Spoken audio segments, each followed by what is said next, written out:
Yes, twongeye kubaha ikaze rero twifuza kugubwa neza aho muherereye hose. Iyi ni byose ahabona TV ni ya channel ijya mvuga ko igerageza gutanga ibiganiro nibura bifasha umuryango cyangwa se societe turimo.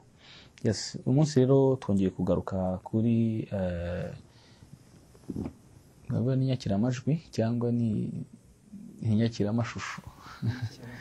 Ndumva n'amajwi arimo. Twongeye kugaruka rero tugira ngo twifuze kugubwa neza kandi noneho ngira ngo umutumirwa wacu ari ngewe cyangwa ari nawe ntago ari ubwa mbere ageze hano, muramuzi cyane kandi ntago ari ubwa mbere dukora ikiganiro. Ngiye nitwa Paul, arigenda nongeraho ngo Paul nyawe kugira ngo nibura dufite n'izina ry'akazi kugira ngo ugende neza. Ni ngiye nitwa Paul nyawe, ndi kumwe n'umuvandimwe hano, reka nawe atangira twibwira kugira ngo dutangiye tuganira neza.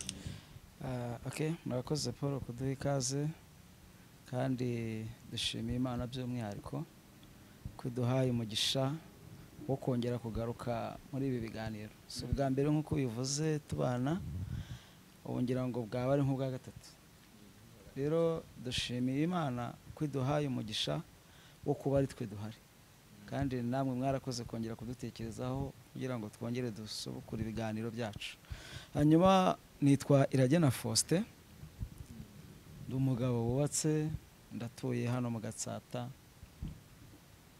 Bose ibyo ntibyari bihagije. Yes, Iragena Faustin rero tujya tuganira, ariko tukaganira turi kwibanga, tukivugira ibintu bimwe na bimwe, tukabyutsa ibindi, ariko twavuze uyu munsi wakongera tukasubukura. Ngira ngo nicyo cyatuzanye. Yes, turiteguye natwe kuganira n'abanyarwanda by'akarusho. Tuzi neza ko bayica nigera kure, n'abari inyuma y'imbibi z'u Rwanda barayibona, ndetse n'abari hakurya y'inyanja hirya na kure hose. Rero dutewe iteka kugira ngo tuganire n'abantu bose batwumva aho bari hose ku isi. Reka tubone uwo tubona baramutse. Yes, tubasuze cyane rwose, bagubwe neza aho bari, banakoze neza. Usuhuza abari hakurya no hakuno, ntabwo twavuga ngo tubarondora, ariko wowe udukurikiranye aka kanya turagusuhuza kandi tukwifuriza kubana natwe, nubana natwe uzunguka byinshi. Yaragiye umunsi turaganira ikira, tumaze iminsi tuganira ibintu bikakaye ariko kandi atari ko tubiganira twenyine. Rero nibwo wambwiye ati iyo utavuze ibishegu cyangwa ibishenzi, cyane ko dushimira na leta ko jondi yabiciye, ntago bakumva. Nka twaganira iby'umumaro ukabona nk'abantu nka 18 ku munsi, 100, ariko ukavuga ati nyamara bari bafite umumaro kuruta bamwe barebye 20 ngahe umunsi umwe. Uretse no kuba leta yaraciye ibyo bishegu, natwe ubwacu n'ubusanzwe n'indangagaciro zacu ntago zibitwemerera. Ntitwavuga ibishegu. Ntekereza ko ubusanzwe uretse no kurica no njye nawe dusanzwe tuganira kandi tukaganira byinshi, ndetse twumva ari by'ingenzi kuri twe. Ari nacyo cyatumye dushyiraho igitekerezo kivuga ngo ni gute ibi bintu tutabishyira hanze bigafasha n'abandi. Birakomeye, ariko reka duse nk'aba no guca ku mayange, ni kubacira mu mayange. Tuvuge wenda nk'ingingo tuzaganiraho kugira ngo nibura umuntu ukurikiranye aze kwandika muri comment avuga ati courage, tubone ko dufite abantu nibura avuga ati courage. Okay, warumpaye mwanya kugira ngo abone ngivuga kwiya ngingo. Tugiye kuzicocagura, ariko rekaze nkuvugaho gato. Tugiye kuganira ku ngingo twita umuryango, societe, icyo tuyifuza, uko tuyifuza, ese uko yakwiye kumera. Ubwo societe tuvuga, turavuga bwa buzima basi tubona uyu munsi buteye inkeke, kaduhere ku mutwe turite tuza guhera ku mizi. Ejo bundi nasomye ikinyamakuru kimwe mbona hasohotse ibihumbi birenga bingahe bya divorce, bigera mu 4 by'ama divorce. Ubu tuvuga umuryango, ntugire ngo wenda ni umuryango wita ku mbabare, ahubwo ni umuryango nyarwanda, societe nyarwanda. Wenda tuvuge gutyo numve nanjye nawe babivuze neza. Umuryango nyarwanda, ibyo bihumbi byakoze icyo bita gusesa amasezerano y'ububane cyangwa y'abashyingiranwe, bakavuga ati sinkishaka kubana n'uyu mugabo, umugabo nati sinkishaka kubana n'uyu mugore, leta ikabyemeza. Turaza guhera aho hantu, noneho turagira ngo tumanuke mu mizi, tuzibaza ngo kera ubundi barambugizaga bati. Yego, tuvemo tuze tubihuze n'uyu munsi ukuntu usigaye bigenda. Twongeye tuze tuganire tuti ese ubundi bari babayeho bati.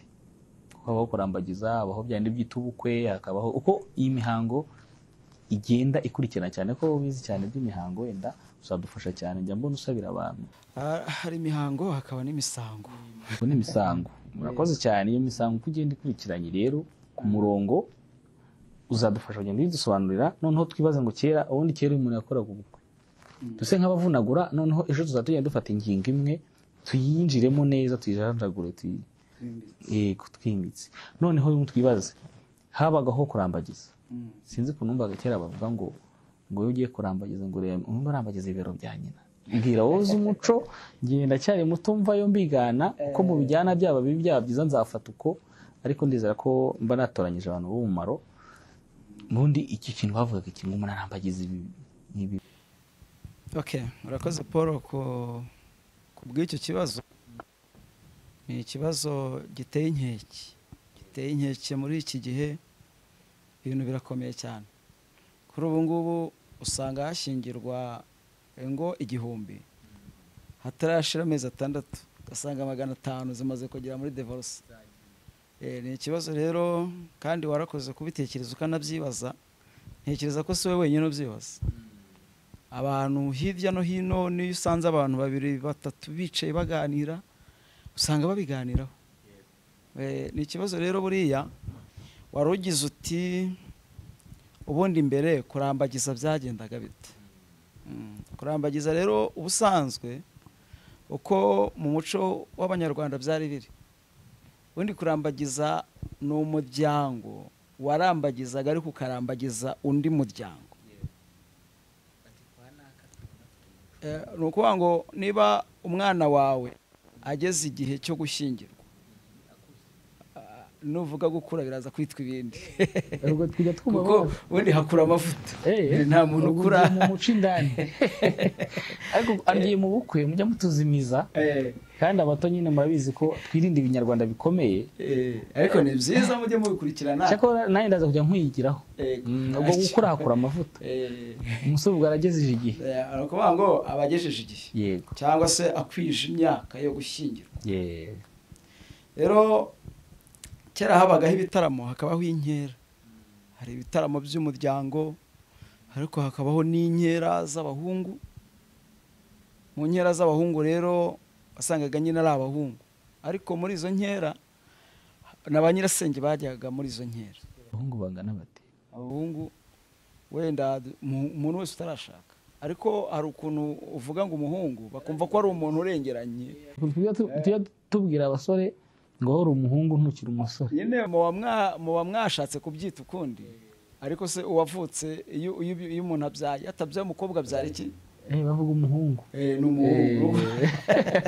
Ariko nyine abantu barabikomanta ukuntu bakumva ko ngo niba umuntu abaye umuhungu ngo yarengeranye, ariko ntago ariko biri. Ni ukuvuga ngo hari igitsina gore, igitsina gabo. Iyo ari umwana rero aba ari umukobwa cyangwa akaba umuhungu. Byinshi bitandukanye. Ni ukuvuga ngo umuntu wese utarashyingirwa aba ari umuhungu, ariko hari igihe kigera noneho akaba umusore, akageza igihe umuryango rero hari ibintu warebagaho. Muri ibyo bitaramo wasangaga ariho abana babasha kugaragariza ibyifuzo byabo, bakabigaragariza ba nyirasenge cyangwa bakabigaragariza ba se wabo. Iyo rero byamaraga kugenda gutyo, bamaze kumenya ko bakareba mu buryo bumwe, ese umusore arikwije. Kwikwiza no kurese umwana yariharitse, yamaze kumenya kwiharika ikintu cyo gisobanura two abajene turagorwa. Nituvuga kwiharika rero hari ukuntu wenda uyu munsi Kigali bishobora kuza kugorana kuba ari Kigali, ariko abari mu cyaro babyumva byihuse. Rekuvuga ngo kwiharika hari ukuntu umuryango waba gufite isambu hingamo, ari ugasanga umwana yazindutse mu gitondo yafasha abafata karima ke, hanyuma akagahinga ibyezemo akabibika ukwe. Ibyo nibyo bita kwiharika.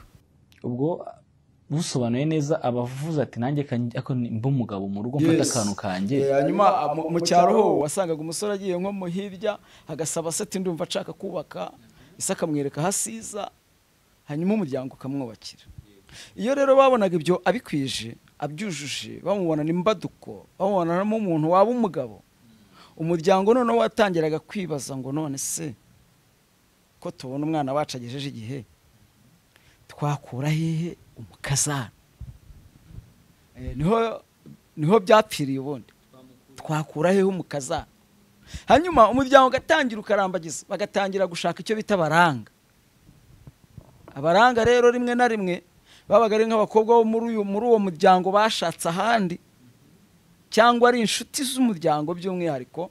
Hanyuma bakababwira bati ariko tuzi umuryango wo kwa kanaka, tuzi kuva kera, tuzi umukecuru nyirakuru w'uriya mukobwa, tuzi na nyina, tuzi imico yabo, tuzi na ba se wabo na ba sekuru. Ugasanga umuryango bawuzi mu mico no mu myifatire. Hanyuma rero bagashima kuvuga ngo reka tugane uriya muryango dukurikije ko tuwuzi ko ari imfura, batanga abageni, kandi abageni iyo bagiye barubaka ndetse bagahuza imiryango. Unuza kujya kuvuga ibintu byinshi cyane utanshiga. Akantu uvuze ngo iyo abageni babo baje barubaka, yego, bivuze ko na kera hari abasenyaga. Ntabwo ari ibya none. Ntabwo ari ibya none. Ariko urumva ko umuryango uricara uravuga ati uriya muryango iyo abakobwa babo baje barubaka. Komereza unajya gutanshika. Oya, na mbere hose hari umuryango wavukagamo abantu b'ingare. Ntabwo ari ibya none. Hari imiryango yubaka ifite umuco, hari imiryango ifite ubumuntu. Ubu ngubu bafite umuco, Hanyuma iyo bamaraga gushima umuryango, baganaga umuryango noneho bakagenda bakawugezamo icyifuzo cy'uko bashimye umuryango, bifuza kuwusabamo irembo. Mbere wagendaga ugasaba irembo mu muryango, hanyuma wa muryango washimyemo akaba ari uzagushimira umugeni ugushyingira. Bivuze ngo iwacu niwo njye nashimaga umuryango. Ntago umusore ari ushima, umuryango ni ushima. Ushima umuryango, ushima undi, umuryango ushima undi, ukifuzamo umugeni.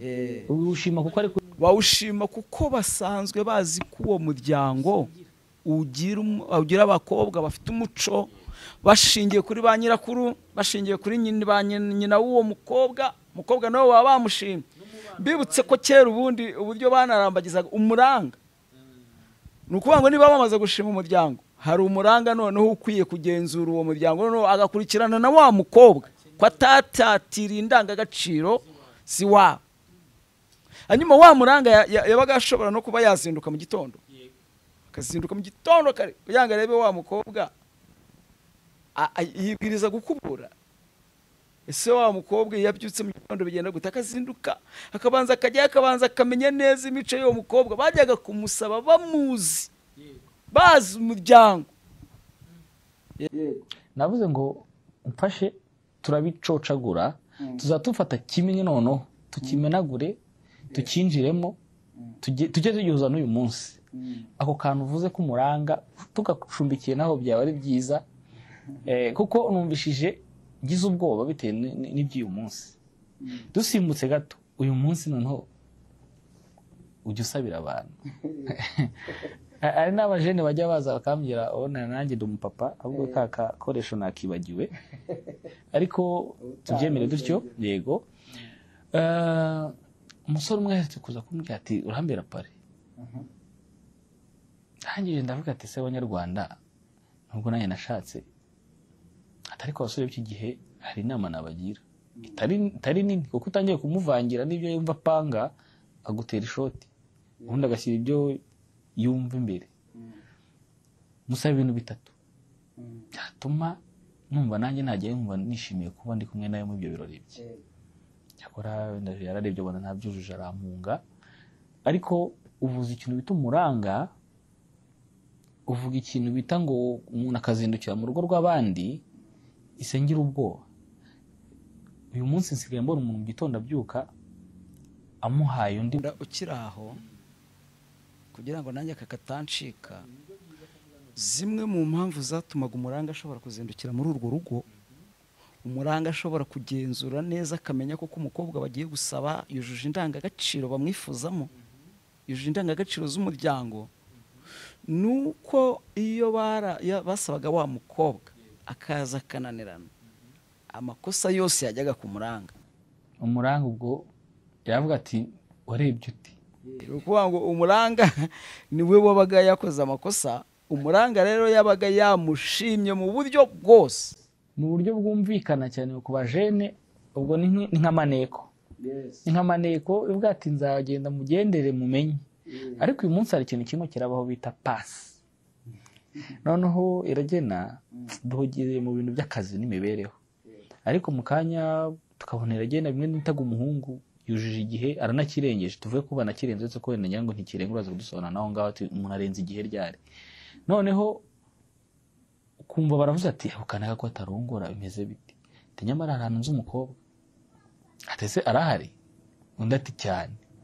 Ejo akaba mukubise icyo bita pasi, aramumurangiye kamvuye ko ari umuranga, ariko n'umuranga uzi umukobwa ahantu udafite nawe ukeneye umugabo. Ariko bya bintu numva uvuze ngo akamuzindukira akamugendera ntibirimo. We nuko azi ko ari umukobwa nawe ukuze, akabaza n'undi muhungu nawe ukuze ukeneye umugore, akafata ibintu bya jyana.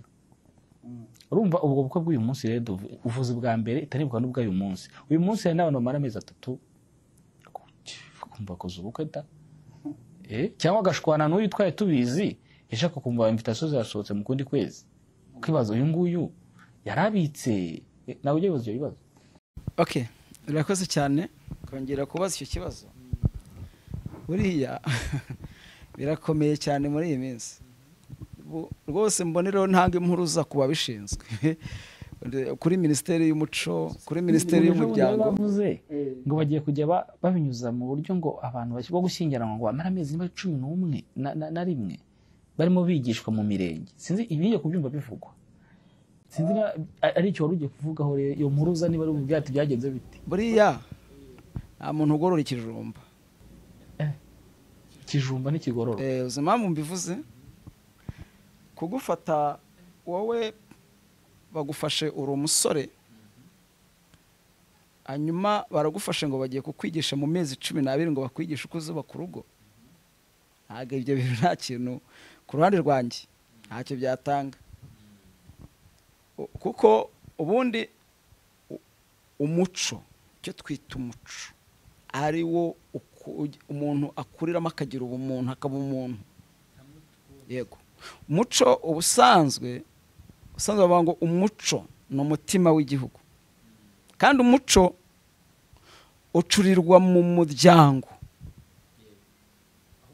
Yego, mu muryango niho umuco ucurirwa, hanyuma ukanagurirwa mu muryango. Sinzi niba ubyumvise. Kunagura ariko ukivuge neza, nakubwiye ko tukiri abajene bato. Kuvuga ngo hari umuco, nakubwiye ko mbere barambagiza abasekuru, bakarambagiza abasi, bakabona gukurikizaho abana. Uyu muntu rero udafite indangagaciro n'ubundi z'umuryango akomokamo, udafite uburere komora mu muryango, udafite umuco yahawe n'umuryango, udafite umuco yahawe n'igihugu, uyu muntu uzamusanga hano hepfo muzakubitana. Aribyo nabonye bisigaye byaradutse, abantu bahurira kuri social media, urumva, ku mbuga nkoranyambaga bagakundana, bahura bakora ubukwe bagateretana bataziranye. Ntago iyi nkuru imwe iyo umuntu ntari bukubwire kandi aba hafi yacu, niba ukubwira ushaka gusanga umuzi ateretanye n'umuhungu, bahuriye kuri Facebook, barakundanye. Umuhungu aba South Africa, umukobwa ari i Kigali mu Gatsata. Barateretanye bageze ubwo bapanga ubukwe, ntibarabonana, cyakora bohererezanya amafoto. Bapanze ubukwe, umusore ati rero kuza i Kigali ntago byankundira, reka nkoherereza inkwano, hanyuma mukora ubukwe aho ngaho